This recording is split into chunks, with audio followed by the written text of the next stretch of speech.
Welcome to Understanding Heavy Equipment Liens. This information is provided by Compliance and Lien Solutions, creators of Very Lien. Please note that the information provided here is a general overview based on CAL's opinion and experience regarding reasonable due diligence in the heavy equipment industry for lien process. This overview is not legally binding in any capacity. Parties should consult their general counsel to ensure compliance with specific due diligence processes required in their states and counties. For full terms and conditions, please visit complianceandliensolutions.com. This video aims to share information about heavy equipment lien platforms, the players involved, risk, and solutions. Please remember, this presentation offers a general high-level overview and is not intended to provide comprehensive knowledge or understanding of heavy equipment liens to any party. Now, we are ready to dive in. Why is it vital for buyers to confirm that the used heavy equipment assets they are purchasing are lien-free? What is the exact risk to the buyer? In simple terms, the main risk to the buyer is the monetary loss of their investment on the asset if a legal lien holder repossesses based on an unpaid lien. Used heavy equipment liens are complex. Now that we understand the why, let's explore the who and the how. The platform of due diligence hinges on buyer responsibility and performing the proper steps. Reminder: this is a high-level overview that will not cover all steps and scenarios. At the end of this video, you will have an opportunity to request and receive the 6-step process outline. Detail alert: there is considerable legal discretion on what constitutes reasonable due diligence. Example: one region may accept verbal exchanges of information and disclosures, while others require it in writing. Furthermore, some may require it documented with signature or affidavit.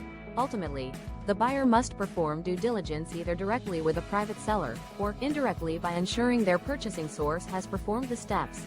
To best understand, let's compare to a well-known industry. In the vehicle industry, titles fully solve due diligence requirements by confirming asset, seller, and lien holder information. When a used car is sold, buyers understand the responsibility is with them to require a title from the seller. The simple snapshot of a title allows the buyer to make an informed decision on the purchase. Additionally, it satisfies all legal requirements, allowing for a new title to be issued, clarifying the buyer's purchase and ownership. Now, let's compare those known principles and terms to heavy equipment transactions. Heavy equipment does not have a tangible document to summarize due diligence. So, how is it done? For heavy equipment, due diligence is comprised of a series of steps consisting of validating and documenting a search of public records.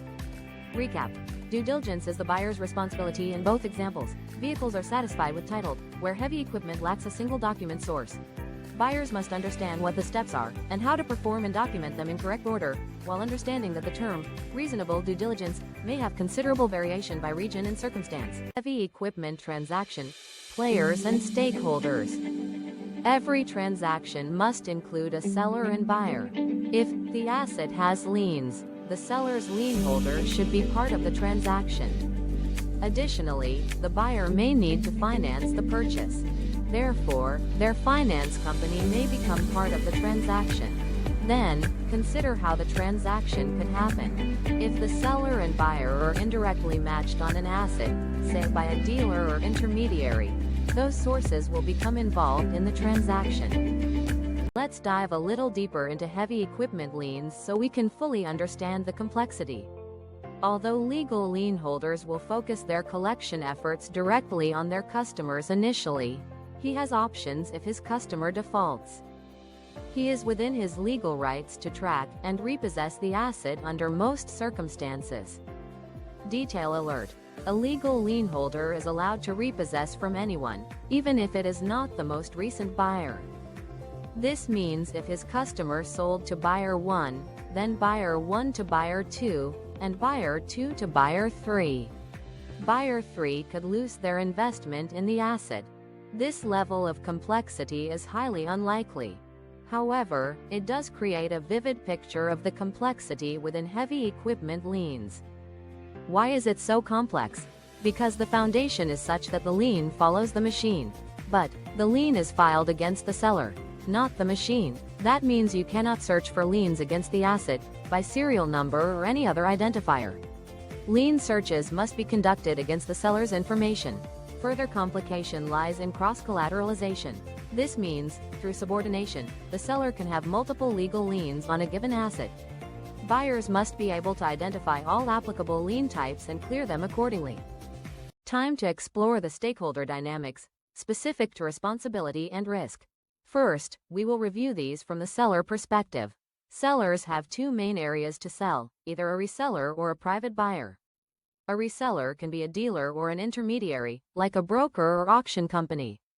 The main difference of the two is that most reputable dealerships have taken legal possession of the used asset to resell it. Intermediaries are strictly go-betweens, never taking legal possession of the asset. Detail alert. Dependent on region and rules, some dealers may not legally need to perform due diligence, but it is a normalization in the industry. However, please keep in mind that dealerships that offer consignment sales then fall into the intermediary group unless they specifically state their due diligence efforts. Detail alert. CL means contract language. Ensure your parties document their due diligence efforts in your contract. This is important, since most terms and conditions include a provision to change without notice. Essentially, due diligence is only needed if the dealer or intermediary makes their downstream buyer a contractual promise they checked everything and are selling the asset without any liens. Detail alert. The due diligence requirements change if and when the reseller brings their contracted finance company into the transaction to provide buyer financing.